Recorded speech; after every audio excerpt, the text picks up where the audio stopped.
Yeah, today we are going to discuss the different kinds of non-ferrous alloys used in engineering applications. So, non-ferrous metals are those which do not contain a significant quantity of iron or iron as base metal. Okay, in the engineering, as I told you, more than near about 80% of 80% of materials are metals. In that one, most of the metals are ferrous alloys only.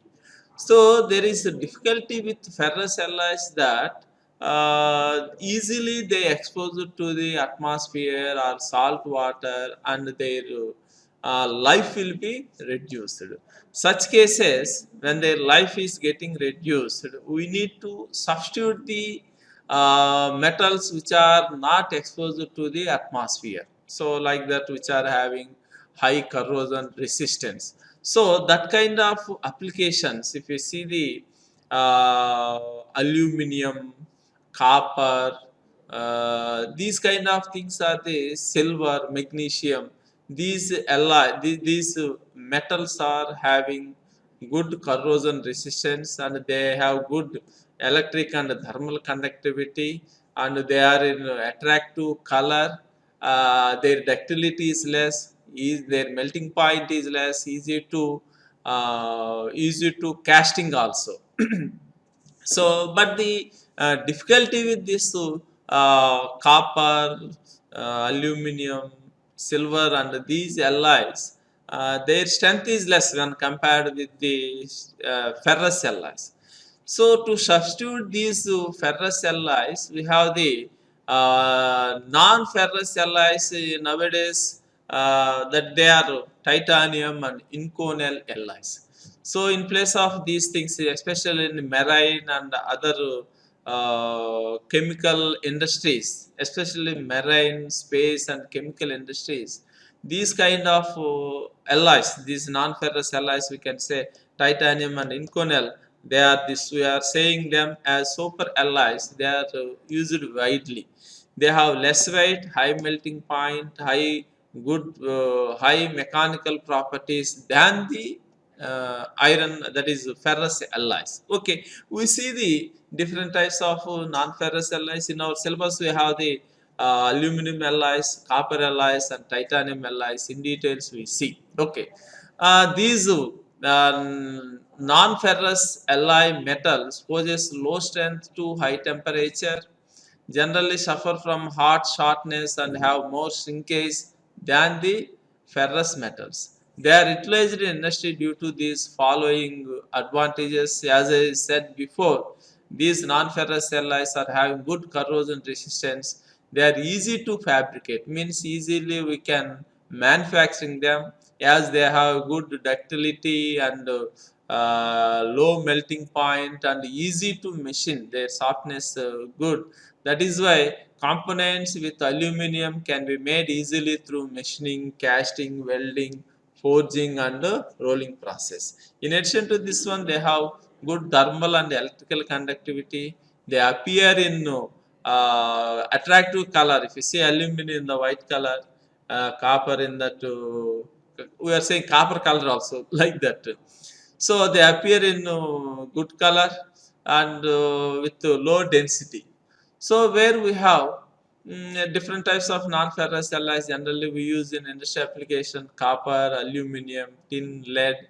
Mixing of lead and tin also we are using in that soldering process. These are mixing of these two used as the filler material. Zinc, nickel. These are the different kinds of non-ferrous alloys. In addition to that one, I told you super alloys, they also non-ferrous titanium. In the titanium alloys also we have different types, and in conel also we have different types. These things are used as non-ferrous alloys. These ferrous alloys are substituted in many applications by the that is super alloys like inconel and titanium alloys. Okay, now Let us see the aluminum. Aluminum is the most important light in weight metal regarding the related to the applications. Bauxite is the general name given to the, see this one. This aluminum is obtained from the bauxite. Bauxite consists of aluminum oxide, that is Al2O3, water and other impurities. Those things are we have in that bauxite. So bauxite is general name given to the hydrated oxides of aluminum. So aluminium. So this is Al2O3. It contains varying amounts of combined water and several impurities in the bauxite. So now from the bauxite we have to extract the Al2O3. After that, from the Al2O3 we extract the aluminum. Extraction of the aluminum from the bauxite happens in two stages. So getting just before I told you, in the first step, alumina Al2O3 is extracted through the chemical purification process. After that, aluminum with 99.7, 99 to 9.7 pure aluminum can be obtained from the Al2O3, the aluminum oxide, through the electrolysis process. This electrolysis process in the fourth unit itself, I told you, obtaining the pure copper in the atomization process. We already discussed of the electrolysis process. Through this electrolysis process, we can get the pure aluminum from the Al2O3. So in two stages, in the first stage, in the bauxite generally it consists of oxides of aluminum, Al2O3, water and other impurities.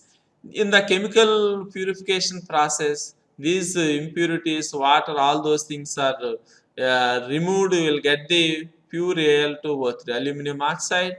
So through the electrolysis process, that is a maximum of 99.9% of aluminum we can obtain from the Al2O3 through the electrolysis process.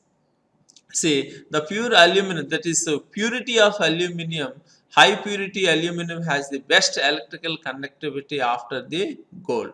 The silver, copper, that is before the aluminum you have the gold, silver and copper, they have good conducting, that is dharma, the electrical conductivity. Even if you see in the houses we are using the silk wires. So in the house, in the houses we use the wires. So in the wiring, if you observe, so inside the wire we have small number of small diameter wires we are stocking them, we are saying them as silk wire. So they are made with the copper. So next one is copper, silver, gold. They have good electrical conductivity. After that you have the aluminum. So the electrical conductivity, that is this is therefore these materials, not only the copper, silver, gold, however, cost of that one, that's why in many of the applications we don't use the gold. So this copper, silver and aluminum, these things are used in the electric cable. Just before I told you, the electrical conductivity of aluminum is decreased by adding the alloying elements. So that alloying element concentration, when increased in that aluminum, when the percentage of alloying elements are increased, its thermal sorry, this its electrical conductivity is reduced. So for the electricity we need high purity of aluminum is needed for the say for to improve the to get good electrical conductivity. Next one, aluminum has a very high affinity with oxygen. When a new aluminum surface, that is that is freshly fabricated aluminum, if you brought that one into the atmosphere, it is exposed to the air. From the air, it is combining with the oxygen and form a aluminum oxide. So which is this aluminum oxide form as a film over that one. In this film, generally, if you see the that is ferrous alloys, that iron combined with the oxygen, iron oxide will be formed. That will reduce the strength of that steel in the form of layers, film, surface films. They are removed. So whereas in this aluminum oxide, it protects the aluminum from the atmosphere. The thin film of aluminum oxide is formed over that one.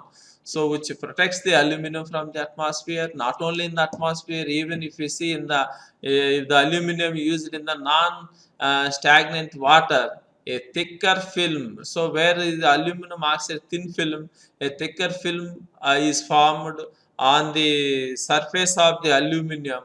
So this film is relatively inert chemically. That means they cannot combine with, that is chemically they cannot combine with any other elements. It is on the inactivity of the surface film. So that is what, sir. If it is placed in a non-stagnant water, a thicker film is formed over the surface. This film is a relatively inert chemically. It is on the inactivity of the surface film that the good corrosion resistance, that is based on that one, that corrosion resistance of aluminum depends on that one. So simply we can say the thicker film on the aluminum which protects, that is which have good corrosion resistance, and it protects from the stagnant water and other things. So the chemical, the corrosion resistance fails. So when the aluminum is mixed with